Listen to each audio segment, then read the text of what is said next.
Bonjour à tous, j'espère que vous allez bien, c'est Enchi et aujourd'hui on va parler de chimie organique, on va parler de la stéréoisomérie des molécules. Avant d'attaquer ce cours-là, je te conseille bien entendu de bien connaître la nomenclature, donc les bases de la nomenclature, j'ai fait plusieurs vidéos sur YouTube, et les fonctions spécifiques, j'ai abordé ça dans la dernière masterclass en chimie organique. N'hésite pas à les consulter, je te mettrai d'ailleurs le lien là, ça sera plus facile. Alors, ce qu'il faut comprendre, c'est que les isomères, il y en a de plusieurs types. Donc, je t'ai mis la classification des isomères à connaître par cœur, bien entendu, parce qu'il y a beaucoup de QCM là-dessus. Donc, on a les isomères qu'on dit de constitution, donc structurales. Là-dedans, ce qu'il faut bien comprendre, c'est qu'on peut avoir des isomères de fonction, des isomères de structure. On peut avoir les cétoénoliques aussi. Il y a beaucoup de choses à voir. C'est quand même assez détaillé, c'est assez technique, d'accord? Mais ça, les étudiants l'oublient, parce qu'ils pensent qu'il n'y a que la stéréoisomérie, la partie de droite, là. Or, en fait, il y a beaucoup de questions sur la partie de gauche, quand même, qui est relativement simple à aborder.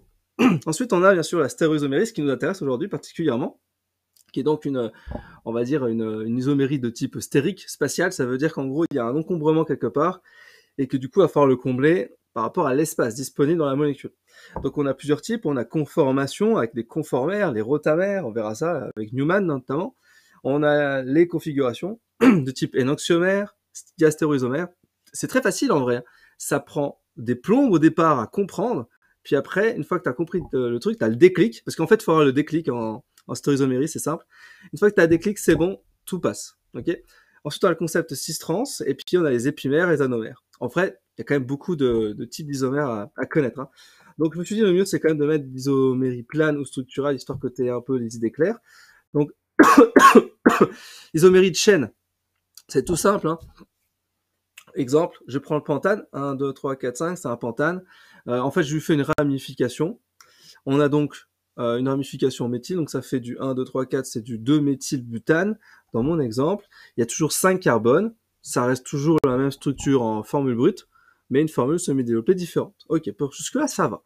On a les isoméries de constitution ou de fonction. Là, concrètement, l'idée, c'est de changer carrément le groupe fonctionnel, mais d'avoir la même quantité d'atomes à l'intérieur quand même. Exemple, avec un acide, ici, qu'on transforme en un ester. Voilà, on peut tout à fait le faire. Et on a les isoméries de position. Isomérie de position, donc là, 1, 2, 3, propane 1 ol, ou alors 1, 2, 3, propane 2 ol. D'accord? Donc en fait, on change la position du groupe fonctionnel, la molécule reste la même en formule brute. D'accord? C'est un truc qu'il faut bien retenir. Puis on a une dernière qui s'appelle la fonction de type cétoénolique, qu'on a vu aussi dans les glucides hein, la dernière fois. Masterclass sur les glucides, c'est là. Ouais, je te mettrai ça là. Et donc, une fois que tu as ça en tête, tu les maîtrises, on va pouvoir passer au stéréoisomérie. Alors par contre, il faut vraiment s'entraîner là-dessus. Moi, j'ai fait beaucoup de QCM et tout, il y a tout plein de choses disponibles dans les programmes PASSLAS, mais concrètement, ce qu'il faut comprendre, c'est que ça, c'est des choses qu'il faut vraiment pas mettre de côté, d'accord? Donc, entraînez-vous bien sur ces types d'isomères, d'accord? Sont dites planes. Ensuite, on a les cis-trans. J'ai déjà fait une vidéo sur YouTube où je précise exactement de quoi je parle là-dessus. Donc, je te la mets ici parce que c'est important. En fait, dans les ZE cis-trans, ce qu'il faut comprendre, c'est qu'il y a des feintes techniques. Alors, ce que je dis là, c'est par rapport à certains types de fac, certains types de profs. Il y a des profs qui vont confondre les deux, et il y a des profs qui vont vraiment les différencier. Donc, tu prends ce que ton prof il dit, d'accord? Mais strictement, si on veut être efficace, il faut bien comprendre un truc, c'est qu'on va parler de cis-trans quand on parle de la chaîne principale, et on parlera de Z et de E quand on parlera des fonctions, d'accord? On va prendre un exemple, là. Si je prends celui en haut à gauche, on a donc C2H5 et puis on a un CH3 de l'autre côté. Ils sont à l'opposé de la double liaison. Ils sont donc à l'opposé, ils sont donc engaged, c'est-à-dire E, d'accord? Ils sont séparés. Ils sont également en trans parce qu'ils sont à l'opposé. Si je prends celui de droite, on a C2H5 et CH3 en même endroit. Pas de problème. Donc, ils sont ensemble. Si c'est Z, zusammen, du coup, ça fonctionne bien. Et c'est également 6 parce qu'ils sont ensemble. D'accord? Maintenant, si je prends le dernier, on a C2H5, CH3 à l'opposé, et Cl ensemble. Donc, C2H5 et Cl, ce sont deux fonctions les plus prioritaires dans cette molécule. Donc, ce sera de configuration Z, puisqu'ils sont ensemble. En revanche, ce sera trans, parce que la chaîne principale, avec les carbones, est plus importante avec le CH3. Ça fera C2H5, double liaison, CH3. D'accord? Si c'est trans, bah bien comprendre la différence. Vous avez compris la différence dans le chat? Dites-le moi directement. Faut bien comprendre ça. ZE et cis-trans. D'accord? Donc il y a beaucoup d'étudiants qui confondent ça et qui se font avoir comme des bleus au concours. Donc faut vraiment comprendre l'idée, quoi. Ok? Ça c'est vraiment important. Bien sûr, ça dépend des profs. Il y a des profs qui font pas la différence et qui vous le disent dès le départ. Il y a des profs un peu plus sournois qui vous disent pas la différence et qui vous tomber, vous faites avoir. Faut bien faire gaffe, hein. Une fois que tu as ça en tête, on va aller voir les carbones asymétriques. Donc, c'est-à-dire qu'un carbone asymétrique, je vous ai mis un exemple de molécule, c'est 4 substituants différents. Donc là, exemple, on a un CH3, on a un Cl, on a un Br, on a un H, on a 4 substituants différents. Donc, on a un carbone asymétrique qui est central. On utilise souvent la représentation de Cram pour la représenter puis la visualiser, c'est quand même beaucoup plus sympa. Moi, je t'ai mis une formule qui est quasiment jamais donnée dans les cours par les profs parce qu'ils sont un peu sournois. En gros, pour trouver le nombre de carbones asymétriques, le nombre de stéréoisomères pour être plus précis, il faut utiliser la formule suivante: 2 exposant n plus m moins le nombre de plans de symétrie. Souvent, elle est entrecoupée dans les formules des profs pour un peu vous embêter. Donc, je t'ai tout mis, comme ça c'est plus clair. N, c'est le nombre de carbones asymétriques qu'on trouve dans la molécule. M, c'est le nombre de double liaisons de type Z ou E. Et puis, on a N, le nombre de plans de symétrie. Donc, on va voir les formes méso. Alors, je vais un petit peu t'expliquer ça aujourd'hui. Ça te permettra d'avoir des hacks de QCM parce que concrètement, tu risques de te faire avoir par rapport à ça. Donc, autant le savoir. Donc, ce qu'il faut comprendre, c'est qu'une fois qu'on a les carbones asymétriques, on a donc une chiralité qui se met en place. Une chiralité, c'est quoi? C'est lorsque tu vas pouvoir avoir deux molécules qui sont miroirs l'une de l'autre, non superposables. Ça s'appelle les énantiomères. Donc, deux molécules images l'une de l'autre dans un miroir non superposable. On dit que c'est optiquement active. On peut créer un mélange aussi racémique de ces deux énantiomères. Et du coup, c'est 50-50. Voilà. Donc, ce qu'il faut retenir aussi, c'est la façon dont on peut avoir les idées claires par rapport à ça dans les pièges de QCM. Donc, je t'ai mis 2-3 trucs à retenir. Quand la molécule, elle possède un seul carbone asymétrique, elle est toujours chirale. En revanche, si elle possède plus d'un seul carbone asymétrique, elle n'est pas forcément chirale. Oui, parce qu'on a le concept ensuite de diastéréoisomère qui arrive ensuite. Alors, avant de parler bien sûr de ça, j'ai besoin que tu comprennes les configurations absolues, c'est-à-dire dans quel sens on tourne. Donc, tu as R, ça veut dire qu'on va tourner à droite. S, on tourne à gauche. Jusque-là, ça va. Maintenant, la plus grande difficulté, et c'est là où vous buguez tous, c'est quand est-ce qu'on va faire droite et gauche par rapport aux priorités. Donc, vous devez connaître les numéros atomiques. Je vais vous le refaire de toute façon après. Donc, en fait, la valeur des numéros atomiques pour savoir la puissance de frappe. D'accord? Bon, là, vous prenez, astuce. Je sais pas si je peux mettre ça là. Rapidement, voilà. Vous prenez votre tableau périodique. Vous faites un L avec la partie des halogènes, voilà, ça vous fait donc iode, brome, chlore, fluor, oxygène, azote, carbone, bore, voilà. Et après vous mettez hydrogène et ça vous fait en fait le L. Et ce fameux L, c'est les numéros atomiques par ordre croissant. C'est comme ça qu'il faut retenir. Il n'y a rien de plus simple, d'accord? Donc essayez d'apprendre ce petit L là, puis voilà, comme ça vous êtes tranquille. Maintenant, bien sûr, il y a plein d'autres astuces. Je vais vous montrer ça parce que c'est assez compliqué quand même.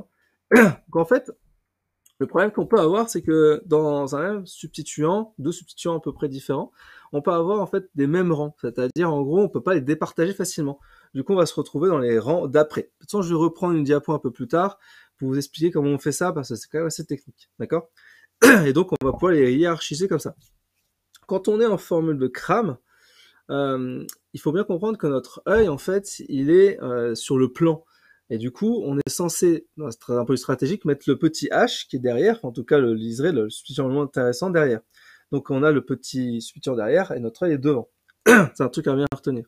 Et après, tu vas un peu modifier la molécule de telle manière à mettre le petit R, qui est donc le petit substituant en liseré derrière. Voilà, comme ça, tu as une lecture en trois parties, 1, 2 et 3, et tu sais si c'est R, ça tourne à droite, et tu sais si c'est S, ça tourne à gauche. Ça, j'ai passé, je sais pas moi, plusieurs jours, peut-être 10, 15, 20 jours à comprendre en première année. D'accord? Donc, forcément, tu vas galérer au début, c'est tout à fait normal, faut pas avoir peur. Par contre, faut faire beaucoup d'exercices. D'accord? Et ça, les exercices, moi, j'en ai un paquet. Mais ce qu'il faut comprendre, c'est qu'il faut s'entraîner à mort. Si l'hydrogène, bien sûr, est devant la molécule, on va du coup inverser la configuration. Si c'était R, on passera en S. Voilà. Alors, on va parler de diastéréoisomères et d'énantiomères, comme on fait pour les différencier. Alors, en fait, quand tu as deux molécules qui sont stéréoisomères, d'accord? Elles peuvent être énantiomères ou elles peuvent être diastéréoisomères. En fait, ce qu'il faut comprendre, c'est comment on fait pour les identifier sans trop s'embêter avec les mots, enfin pour l'instant les définitions, c'est surtout identifier. Alors, je te montre une astuce. Bien sûr, pour faire des énantiomères et des diastéréoisomères, il te faut à peu près 4 éléments, parce que sinon c'est pas forcément très fiable pour comprendre. On va prendre la molécule de gauche, là, en haut à gauche. J'ai mis un code couleur, donc on a COH en vert, H en bleu, OH en rouge, petit h en brun, et COH, l'aldéhyde, en jaune. Une fois que tu as ça en tête, on va regarder juste la partie de gauche, donc le carbone asymétrique de gauche, COH, H et le petit OH. Si tu remarques bien, entre le haut et le bas, j'ai juste échangé le H, la position du H avec la position du OH. Voilà. Si on fait ça, et qu'on change pas le reste, c'est un diastéréoisomère. C'est tout ce que tu as besoin de retenir. Et si tu sais faire ça, tu sais tout faire. Donc, on échange juste un côté des carbones, juste un par contre des deux carbones, bien sûr, une fonction, H et OH, ça fait un diastéréoisomère. Maintenant, pour un énantiomère, donc on va prendre celui de gauche et celui de droite, bah là c'est juste miroir l'un de l'autre, d'accord? On voit bien que c'est miroir, l'image l'un de l'autre dans un miroir, et non superposable.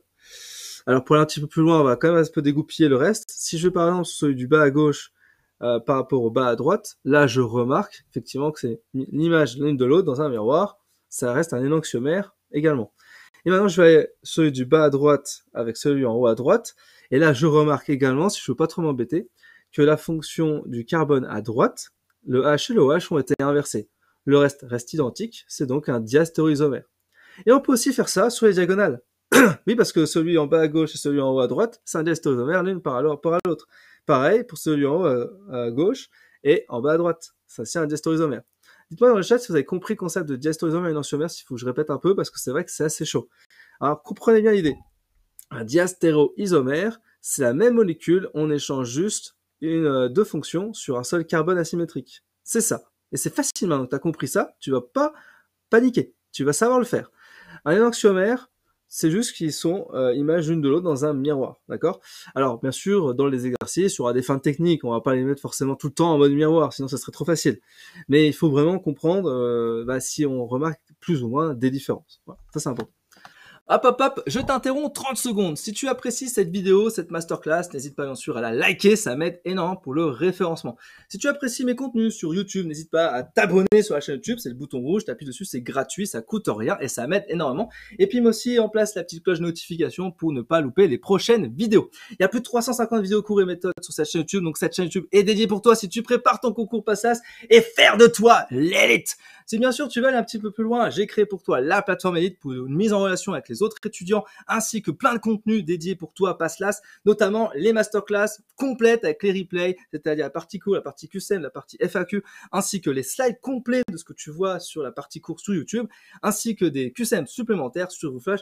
Tout ça, c'est fait pour te faire progresser et il y a des coachs aussi qui sont là pour t'aider. On a énormément de fonctionnalités sur la plateforme, on a la communauté, on a les consultations, on a les lives, les bulles virtuelles, les programmes à petit prix, le coaching sur mesure, bref, je te laisse regarder. Le pass est actuellement à 47 € au lieu de 97 €. Le code promo, c'est PASS 2023, c'est valable jusqu'au 3 septembre 2023. N'hésite pas à réserver ta place et rejoindre des centaines d'étudiants à mes masterclass en direct. Voilà, je te laisse avec la suite de la masterclass. Je dis à très vite. Ciao, ciao, ciao, ciao. Ok, ça a l'air d'aller. Ensuite, on a les composés méso. Donc ça, c'est un peu particulier. Je préfère quand même vous le dire, comme ça au moins vous savez, vous êtes avertis. Là, les 3 quarts des étudiants ne connaissent même pas ça au concours PASSLAS. Et c'est une petite diapositive en général du prof. Il passe très vite. Et pourtant, il y a 2-3 items où vous faites un peu avoir. Bien sûr, on est sur des gros détails là pour le coup. Puisque si on l'oublie, on va zapper. Même moi, quand je fais des exemples, des exercices, il peut m'arriver d'oublier le composé méso, parce que c'est un truc très subtil, un truc qu'on ne voit quasiment pas, d'accord? Qu'on n'arrive pas à visuellement le voir. Il faut être vraiment à vif. Donc en fait, c'est quoi? Tout simplement, c'est quand tu as un plan de symétrie dans ta molécule. Alors, un plan de symétrie, par exemple, tu as un carré, une molécule qui a un carré, un cyclobutane par exemple, on est d'accord qu'elle est symétrique. Tu coupes en deux la molécule, il y a 2 symétries qui existent. Okay, il y a un plan de symétrie. En fait, c'est pareil pour tous les composés. Donc, j'ai mis 2 exemples. Hein. On a par exemple celui-ci là avec un composé R et S, là, donc 2 carbones asymétriques. On remarque qu'ils sont bien sûr symétriques l'une par rapport à l'autre. Voilà, on voit bien qu'il y a une symétrie réelle. Donc, ça veut dire quoi? Ça veut dire que ça va nous enlever un stéréoisomère. Donc, dans la molécule, dans la formule que je t'ai mis au départ, on avait 2 exposants N plus M moins nombre de plans de symétrie. Du coup, on a 2 carbones asymétriques là, ça fait 2N, donc 2 puissance 2. donc ça fait 4. Il n'y a pas de Z et E dans cet exemple. On enlève le point de symétrie, au lieu d'en avoir 4, il y en a 3. Voilà, c'est ça que ça veut dire. Et ça, forcément, on l'oublie quand on va un peu trop vite. Un composé méso, à savoir aussi qu'il n'y a pas d'activité optique, étant donné qu'il y a un plan de symétrie, ça annule les actions. Donc ça, c'est un truc bien sûr à maîtriser. Autre concept, les conformères et les rotamères. Les conformères, c'est des stéréoisomères par rotation. D'accord? Donc on a souvent la représentation de Newman. Je reviendrai sur cette représentation, histoire que vous compreniez le concept. D'accord? C'est important de bien maîtriser cela. Ce qui se passe en fait, c'est que dans Newman, donc ça s'appelle Newman, hein, quand on a des ronds comme ça, c'est pas forcément difficile à faire. Il faut juste passer par un intermédiaire en position cavalière. Je vous montre ça juste après aussi parce que c'est compliqué. Grosso modo, la position gauche, c'est lorsqu'on va avoir deux fonctions qui vont être côte à côte, hein, en haut à droite notamment. La fonction anti, tu peux retenir ça parce qu'elle est importante. C'est parce que du coup, tu as en haut et en bas. Donc c'est la position la plus stable. Voilà, donc retiens bien la position anti, ok. Voilà, c'est pas un truc à retenir. Et puis éclipsé, c'est quand tu as des fonctions qui vont plus ou moins en fait s'embêter, hein, sous forme d'une éclipse. Et du coup, ils vont être très très rapprochés, donc ils sont pas du tout stables. Pour les maintenir là, il faut beaucoup d'énergie. Et du coup, ils vont pas rester forcément dans cette configuration, c'est logique. Étant donné que c'est des conformés, en fait, ils peuvent faire une rotation sur eux-mêmes au niveau de l'axe du carbone. Bien sûr, il faut une liaison simple, hein, pour que ça puisse se faire. Voilà, on a un moment dipolaire qu'on dit induit avec les liaisons polarisées, qui peuvent du coup influencer sur la stabilité des conformères. Je t'embête pas trop sur cette partie-là, on le reverra un peu plus tard. Donc maintenant qu'on a compris un peu les concepts généraux, on va aller un petit peu plus sur les différentes représentations. Ça, je pense que c'est important, histoire que tu puisses être efficace dans tes exercices, quand tu vas faire des exercices, d'accord? Alors, des exercices, tu peux en trouver, bien sûr, il y en a en tutorat, il y en a dans les prépas, il y en a dans les livres. Je te ferai juste un petit peu gaffe, dans les livres, c'est souvent un petit peu plus difficile à aborder. Les exemples sont pas forcément hyper pertinents, je trouve, personnellement. Voilà, après, moi, j'en ai plein, donc faut pas hésiter à regarder les programmes Passas que j'ai à disposition, d'accord? C'est important de s'entraîner avec ça. Ne mettez pas ça de côté, s'il vous plaît. Projection de crâne. Donc du coup, pour rappel, on va regarder sur le plan et du coup notre position, la substitution le moins intéressant est en derrière. Une fois que tu as ça, on peut définir les degrés de priorité, hein, comme j'ai dit, hein, et on va le regarder en détail. Donc je te propose qu'on aille regarder après en détail justement comment on fait les priorités. Donc je vous ai dit, hein, il suffit de faire le L dans le tableau périodique. Donc ça fait iode, brome, chlore, fluor, oxygène, azote, carbone, et puis on mettra l'hydrogène. Ça, c'est ce qu'on retrouve fréquemment, bien entendu, dans les fonctions classiques qu'on a dans une molécule. Donc, c'est à retenir, d'accord? Voilà. Une fois que tu as ça, on va regarder les différentes règles et tu vas voir que c'est pas facile. Alors, je pourrais encore détailler pendant des heures et tout dessus, mais c'est pas l'idée de cette masterclass. L'idée que ce soit rapide, que tu aies des points clés et que tu puisses après, derrière, aller un petit peu plus loin. On regarde toujours au niveau du rang 1. Le rang 1, c'est juste à côté du carbone central. D'accord? On va regarder justement le numéro atomique à partir de cette classification que tu as connaître par cœur, autant que tu la connaisses tout de suite, comme ça tu es tranquille, hein, d'accord? Donc ça c'est pas mal. Mais le problème c'est que si jamais ça bloque, et que du coup tu as les mêmes fonctionnalités, mêmes fonctions en degré 1, et ben tu es obligé d'aller dans le degré 2. Ce qui nous embête beaucoup, d'accord? Donc le degré 2 en fait c'est quand tu vas devoir chercher plus loin que le degré 1. Et là, ça devient compliqué parce que du coup, tu peux être amené à aller chercher atome par atome, à additionner les différents numéros atomiques, et ensuite, derrière, sélectionner qui est plus prioritaire. C'est assez embêtant, ça. Donc, moi, mon conseil est plutôt simple, c'est qu'à un moment donné, quand tu seras un peu plus efficace là-dessus, tu iras voir les fonctions spécifiques que j'ai fait dans une masterclass, bien sûr. De toute façon, je referai d'autres vidéos là-dessus. Forcément, j'en ai plein des vidéos sur YouTube. Mais l'idée, c'est quoi? L'idée, c'est que tu apprennes carrément le numéro atomique de la fonction. Comme ça, au moins, tu es tranquille. Tu connais les fonctions. Et une fois que tu connais ces numéros atomiques de la fonction, et ben, bim, t'as plus qu'à identifier et aller vite, tu vois. Après, on a une autre règle, 2-3 autres règles avec les règles 3 et 4. Je t'embête pas trop avec ça. C'est les concepts d'équivalence. Par exemple, une double liaison, c'est équivalent en fait à une simple liaison. C'est juste qu'on va du coup nommer un certain nombre on va aller un peu plus loin dans les carbones, dans les numérotations, dans les rangs, pour trouver le numéro atomique. C'est pour ça que je te conseille d'apprendre directement le numéro atomique de la fonction. CO, c'est quand même plus intéressant de la connaître. Voilà. Pareil pour Cl, fonction nitrite, pourquoi pas. Donc, l'idée, c'est de regarder qui est équivalent. Donc, on a qu'on appelle les atomes fantômes, c'est ceux qu'on va pas regarder, on s'en fout un peu, ceux-là. Et c'est les atomes répliques, c'est ceux qu'on va retrouver dans les fonctions prioritaires. Pour ça, la règle 3 et 4 est très rarement appliquée en première année, donc autant ne pas s'embêter et apprendre la numéro atomique des fonctions. Bon, normalement ça devrait aller, hein, franchement ça devrait aller. Une fois que tu as ça en tête. Alors bien sûr, ça, ce que je t'ai dit avant, tu vas galérer, hein. Ça va pas être facile, hein. Il va falloir absolument que tu t'entraînes avec des QCM. Ensuite, on a une projection cavalière. Cette projection cavalière, il est important de bien la maîtriser, non pas parce qu'elle est, elle est prioritaire dans la structure, mais parce qu'en fait, on va l'utiliser d'un point de vue intermédiaire. On l'utilise jamais comme ça strict. On a besoin de faire ça lorsqu'on a au moins 2 carbones asymétriques. Et l'idée, c'est de pouvoir observer en fait la rotation sur l'axe du carbone. Et en fait, c'est une projection qu'on dit intermédiaire, parce qu'on va passer d'une, par exemple, formule brute ou semi-développée à, du coup, par exemple, Fischer, ou par exemple, Kram, ou par exemple, Newman. Voilà. Donc, par exemple, là, j'ai mis 1,2 dipromopropane qu'il faut faire en position cavalière. Donc là, on prend les 2 carbones asymétriques. Bien sûr, il ne faut pas se tromper dans les carbones asymétriques. Et ensuite, on va pouvoir les ajouter. D'ailleurs, là, il y a une petite erreur, si on regarde bien. Enfin, pas une erreur stricte, hein, parce qu'on peut l'écrire. Et du coup, ça permet d'avoir un item de QCM. On remarque que là, on a un carbone avec un BR et un H et un H. C'est pas un carbone asymétrique, ça. On est d'accord?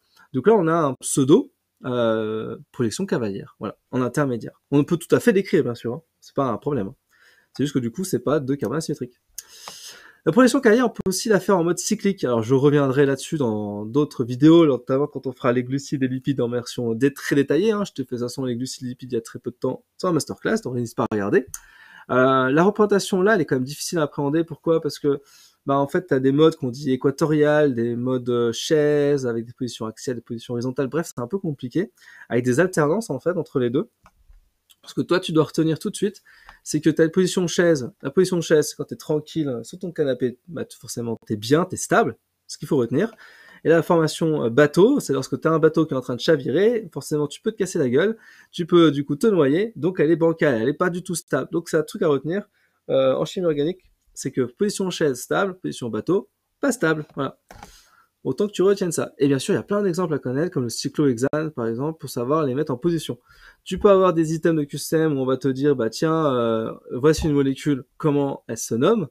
C'est très chiant, en général, quand tu as ce truc-là.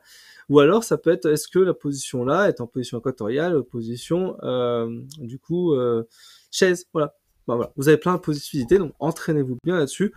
Je referai d'autres vidéos et ça reviendra là-dessus régulièrement, donc paniquez pas. Au niveau de la projection de Newman, qui est une projection qu'on n'aime pas trop en général, pourtant elle est facile à aborder. Concrètement, ça permet de supprimer pas mal de choses dans le dessin de la molécule. L'idée, c'est d'avoir un truc qui est uniquement lié à une surface. On voit d'un coup de ça, one shot. Il n'y a pas de 3D, rien. Donc on va prendre forcément la projection cavalière au départ.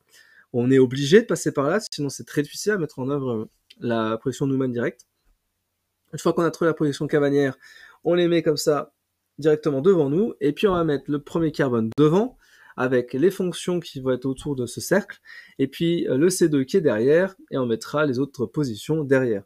Donc là, ce qu'il faut retenir, c'est que on a notre premier carbone central, on a nos trois petits points, là c'est donc les 3 petites barres, c'est pour mettre les substituants du premier carbone, notre cercle, et les 3 petites barres, les substituants du deuxième carbone. Exemple avec celui-ci qu'il faut transformer entre projection cavalière et une projection Newman, l'acide 2,3 dihydroxy butanoïque. Donc quand je vérifie, 2, 3, 4, c'est bon, c'est bien ça. Donc là, on a position 1 alors position, on prend le prioritaire, hein. Donc le COH à position 1, et du coup le carbone asymétrique en position 2. Donc là c'est le carbone 2 qui est représenté là. Donc ça veut dire quoi? Ça veut dire que du coup on a un OH en haut, CH3, COH en bas, AH, c'est bon. Le deuxième carbone, on a un OH, un H et un CH3, c'est bon. Projection cavalière, ok, on a compris comment la faire. Et ensuite on fait la position de Newman. Alors l'idée c'est de faire la position tout de suite décalée, comme ça on est tranquille. Ou alors le mieux c'est quand même de faire la position NT, hein, pour être honnête. Hein. C'est plus logique. Hein. Mais du coup, là on remarque, on n'a pas trop touché grand chose. On a COH, OH, H, c'est bon. Et on a OH, H et CH3, c'est bon. Okay. Tout ça, ça va bien. C'est compliqué là, hein, peut-être. Dites-moi dans le chat si c'est un peu compliqué. Ça, faut vraiment s'entraîner. Hein. Je peux pas là, forcément, en une demi-heure, vous dire qu'à la fin, vous allez comprendre, parce qu'il faut vraiment s'entraîner. Dernière projection, je crois, c'est projection de Fischer. Donc là, moi je trouve que c'est la représentation la plus difficile à aborder. Maintenant, tu vas la revoir bien sûr dans les glucides. C'est assez technique parce qu'en fait les passages sont techniques. Je vais te montrer un exemple après. Je suis pas sûr que tu vas comprendre cet exemple tout de suite. Il faudra peut-être revoir plusieurs fois la vidéo, mais c'est vrai que le passage de l'un à l'autre est compliqué. Donc pour Fischer, on fait un truc assez simple. On simplifie à mort en fait. Donc on a les traits verticaux, d'accord, qui indiquent les liaisons dans le plan ou en arrière du plan. Tac.